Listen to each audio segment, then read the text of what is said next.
I often talk about how recovery requires a very personalised approach, very targeted to the individual.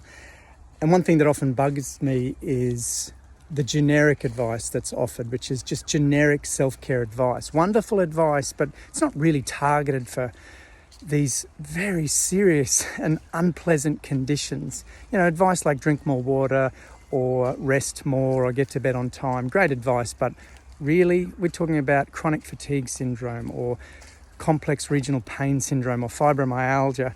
Don't ditch the self-care, but be more targeted in your approach. And so just as an example of how important this is, I'll have two people with the same diagnosis, but clearly the drivers behind these states are very different. I'll have one person who has a belief system that doing nothing is lazy. And so if they're sitting on the couch doing that wonderful self-care, their brain is triggering a stress response because this is a threat. And then you have another person with chronic fatigue syndrome who has a belief that exercise is dangerous. And so any kind of movement triggers a stress response because that's a threat.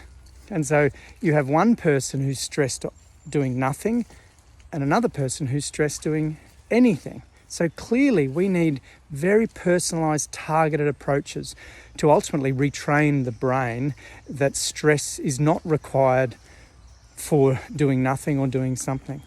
And some people have grown up in a household where trauma was a factor with an unpredictable parent.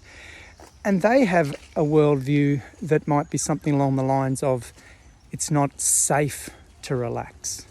Okay, well, clearly we need to do some work on that belief system. And so recovery doesn't have to be painful. It just needs to be personalised.